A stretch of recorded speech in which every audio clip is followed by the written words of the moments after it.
How's it going, everybody? And what an amazing night downtown Winter Haven. Aria Steakhouse, the best. It's nice that there's an Arabella's and now an Aria. And mm, really something special. Great time. Met a father-daughter out. His mom was out of town. And the daughter was to my left, my friend Eddie to my right. And he was talking, as a former firefighter, he was talking to Don, retired. uh, Layered in, how do I say it, firefighter life, because he also taught at college at Polk State, but he was a firefighter for Orlando. I'm not sure how high his rank was, but he was very high, highly ranked. Um, so they just kind of went at it. I turned them loose and saw other people that I knew there. Um, Met somebody else there, and he had went to St. Joe's. I saw Chris Kinson from St. Joe's. Met this kid Max, who graduated to St. Joe's. Don went to St. Joe's, and so while Eddie and Don talked about their lives as firemen, I just got to know this father-daughter, and the dad had graduated Winter Haven, same year I graduated Auburndale. So he knew all the people I knew from Auburndale and vice versa. And the daughter was raised a Gator. The parents were Florida State, but then she couldn't get into Florida. So she ended up going to Auburn. And no, she ended up going to other schools. And then her career took her to Alabama, and she's become a big Auburn fan. So Dawn over there, Roll Tide, and she was War Damn Eagle. And it was just, yeah, Roll Damn Tide, War Damn Eagle. You know how it goes. And I made sure that they had to go at it a little bit. So, I'm always looking for trouble like that. And it was just, man, what a fun evening. And the meal was just exquisite. Fine dining, folks. Fine dining. Very fair pricing. Very fair pricing. And if you look at a menu like that and you're like, well, this place is too expensive, folks, if you've ever, we have to support places like this, because if not, you're going to have to drive to Orlando or Tampa to get it, or Lakeland. So it's nice to have something along with Arabella's. Now you got two really nice fine dining restaurants right there. That's hard to beat. So take advantage of it, support it. And what else? Let's get on with the Bible study, folks. Today it's the horn again. Um, is that where I'm at? Hang on. No, it's verse 25. Yeah, yeah, yeah. Because yesterday's was 24. Am I right about that? Let's make sure. Yeah, it ended at 24.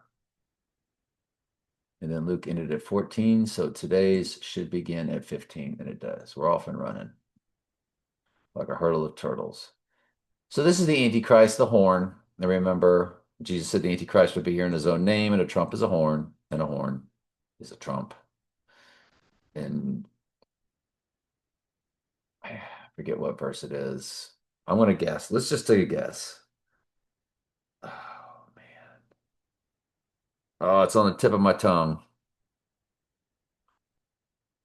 I want to say it's John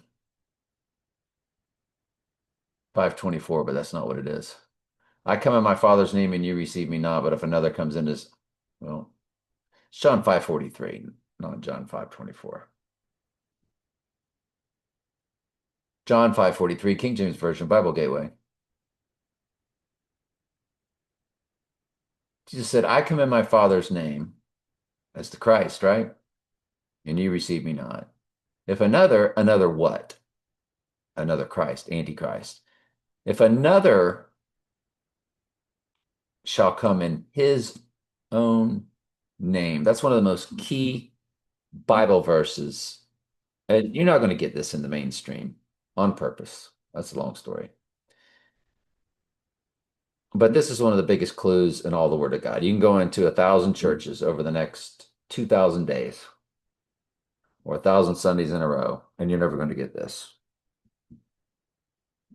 You can go into 1,000 churches all in one day if your spirit allowed you to be cut into 1,000 pieces. And in all 1,000 churches, you're not going to get this. How important this Bible verse is. If another Christ shall come in his own name. Why is that Christ established? I come in my Father's name. Who in the world would be doing something like that other than the Christ, the Messiah? And then there's the Antichrist. And it's just like the Zechariah 11:17, King James Version, Bible Gateway. So it's just like Antichrist or the idol shepherd because Jesus is the good shepherd. Remember, the Antichrist is the upside down version to the goat community that Jesus Christ is to his sheep. Woe to the idol shepherd, where Jesus, of course, was the good shepherd. So shepherd, shepherd, Christ, and the good shepherd, the idol shepherd, the Christ, the Antichrist. So that's cryptically what is being said. Remember, the Word of God is nothing but a riddle. It's cryptic. It's called the mysteries of the kingdom. It is a mystery, just like Mystery Babylon is the secret world that runs the earth for Satan, all ordained by God. God's ordained all the evil. This is his story. Yes, there's going to be an Antichrist. There has to be an Antichrist. There's no free will to where the Satan and the fallen angels can just say, hey, I know what? I know how we can not have this Bible end up working. Let's not have an Antichrist. Let's not have a deadly wound to his right eye. Let's not have me, Satan, possess his body. I just won't possess his body. And so there we won't have an abomination of desolation where he has seemingly returned from the dead, like Jesus came back from the dead. The anti-Jesus will have seemingly returned from the dead, the right eye wound of Zechariah 11:17. The sword shall be upon his arm and upon his right eye, the right eye wound. His arm shall be clean dried up, and his right eye shall be utterly darkened. That's why the right eye utterly darkened Raiders on 11/17, November 17th, played that game called the Heidi Bowl. And in the Heidi Bowl, it was the Raiders and the Jets on 11/17. The Jets is what killed Donnie Darko, Donald's darkened right eye. The Jets are what brought down the Twin Trumps. So the Jets were named the Jets. All this has been scripted by the AI over a century ago. Just longer than you can imagine. The ghost has been in the machine. They just haven't been telling you the truth about what AI really is. Some people do. Some owners of AI companies tell you it's an entity. And then he just goes on to say they just don't want to mess with us any more than we would an ant. But he put us into comparison to us to ants, to them to us, because fallen angels are far more superior than humans. Man doesn't move spirit, spirit moves man. So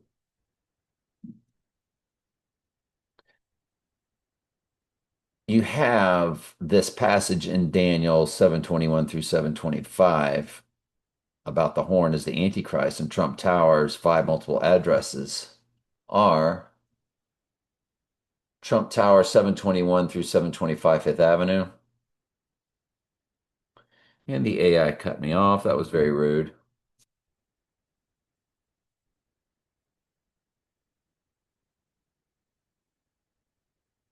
And when you do that, it always brings up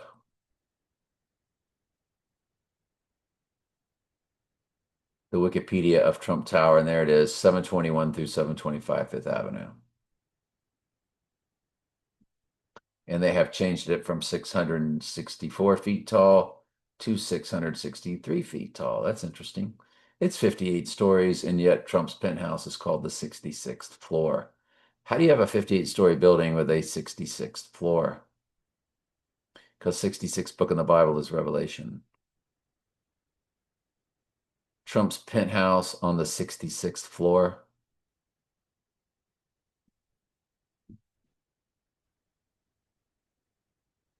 Notice the AI cut me off again. Lots of rudeness. Donald and Melania Trump's New York City penthouse is on the 66th floor of Trump Tower. So on a 58-story building, you have the 66th floor. So everything to spec to fit their world. The address of 721 through 725 fits this passage we are in. Daniel 721 through 725 is the horn as the Antichrist. And when you get to 25, which is where we begin today, it says, "And he shall speak great words against the Most High." This is at the abomination of desolation, "and shall wear out the saints. So all goats will be possessed. They'll have superhuman strength, and they'll start cutting the heads off of the sheep. They'll have the sheep greatly outnumbered and greatly outstrengthened." So a possessed human will have 10 times the strength of a regular human. Remember the man that was possessed in the gospel? Chains could not hold him. And they show you in Venom or The Exorcist the superhuman strength once you're possessed. And so there'll be 10 to 20 times more of them, and they'll have 10 each individual will have 10 times the strength. So they'll be 100 times the power over one sheep. Again, the possessed goat will have 10 times a normal human's strength, and they will have the sheep outnumbered 10 or 20 to 1. That's why the Great Tribulation only lasts 3.5 days per Revelation 11. You're plainly told that. The two witnesses are the church, for we are all kings and priests. Let me see here. Shall wear out the saints of the Most High and think to change times and laws, and they shall be given into his hand until a time, a day, and times, second and third day, and the dividing of a time and a half of another day, 3.5 days. And if you go to Revelation 11, King James Version, Bible Gateway, when you go to that, and you see, and it says, after 3 days and a half, 3.5 days, time times, and half of a dividing a time. And it clearly states after 3 days and a half. It's over with. And they ascend up to Jesus in the cloud. There's 5 comparisons to the church and the two witnesses, both represented by candlesticks, both represented by olive trees, both caught up to Jesus in the clouds, both persecuted by the Antichrist. And at the end of their persecution, there is a great earthquake. There's a great earthquake right there, Revelation 11:13. Caught up to Jesus in the cloud, Revelation 11:12. Represented by candlesticks, represented by olive trees. It says these are the 2 olive trees and the 2 candlesticks. Remember, the 7 candlesticks at the beginning represents the 7 churches. 7's a number for cleansing. The church will be going through its cleansing. Represented by olive trees is in Romans 11. The church being represented by the olive branch, the vine, the olive trees. You don't get this stuff on Sundays, do you, when you go to these fake churches that teach free will, pagan Christmas, pagan Easter? Mm-mm. Mm-mm. Mm-mm.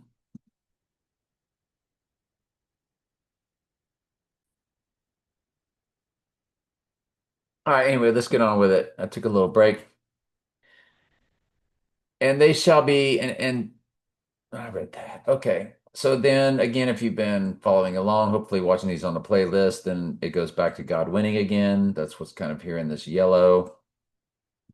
And but the judgment shall sit, and they shall take away his dominion to consume and destroy it unto the end. And the kingdom and dominion and the greatness of the kingdom under the whole heaven shall be given to the people of the saints, in other words, church of the Most High, whose kingdom is an everlasting kingdom, and all dominions shall serve and obey him. Hitherto is the end of the matter. As for me, Daniel, my cog, this is the strangest word. I always say it says my cogitations. It's like cognitions, I always want to say. I want to know how to pronounce this. Cogitations. Cogitations. Is that what I said? Cogitations. Cogitations. Yeah. It's cogitations, but I always want to say cognition or something. I don't know. Hey, speak the language, dude. As for me, Daniel, my cogitations much troubled me, and my countenance, which is that look on your face, changed in me, but I kept the matter in my heart. So Daniel was given all of this, but of course, there's nowhere for it to go other than to write this end times book because there's nobody he could sit around and talk to that would understand anything. Because this is about the very end times. It's coming, obviously, very soon in our future. And Daniel was, what, 3,000 years ago? How long ago did the book of Daniel take place from today? So 2,600 to 2,700 years ago, 2,600, 2,700 years ago. Yeah. So kept the matter in his heart. There's nobody to talk to about it. In the third year of the reign of, so we're in chapter 8 now, King Belshazzar, a vision appeared unto me, even unto me, Daniel, after that which appeared unto me at the first. So now he's given another vision. And I saw in a vision, and it came to pass when I saw that I was at Shushan in the palace, which is in the province of Elam. And I saw in a vision, and I was by the river Ulai. That is the end of column 3 of Daniel. Now we're going to get to our New Testament study, column 3, my dad's old King James Bible. No, nor yet Herod, for I sent you to him, and lo, nothing worthy of death is done unto him. I will therefore chastise him, but I'm going to release him. Talking about Jesus. For of necessity, he must release one of them at the time of the Passover. But the Jews cried out, saying, away with this man, but give us Barabbas. He's the one we want released from your jails, who for certain sedition made in the city and for murder was cast into prison. So he was caught up in a ruckus and a Roman soldier or somebody was killed. So Barabbas is in jail. But they want Barabbas released because he's one of their rebels sticking up for their church as Jesus is condemning their false church, as I condemn today's false churches that bear the name. When Jesus came on the scene, the only people he hated was the false church. And it was those of the false church that killed him, had him put to death. All sheep are supposed to call out any false teachings. To their own demise, so be it. That's what you're called to do. Pilate, therefore, willing to release Jesus, spake again to them, but they cried, saying, Crucify him, crucify him. And he said unto them a third time, Why, what evil has he done? I found no cause of death in him. I will therefore chastise him and let him go. And they were instant loud voices requiring that he might be crucified, and the voices of them, of the chief priests, prevailed. And Pilate gave sentence that it should be as they required. And he released unto them that for sedition and murder was cast into prison, for whom they desired, but he delivered Jesus to their will. So they released Barabbas and sentenced Jesus to death. And as they led Jesus away, they laid hold upon one, Simon, a Cyrenian, coming out of the country, and on him they laid the cross that he might bear it after Jesus. I'm glad you're here. I love you very much. Ask questions anytime. That's what I'm here for.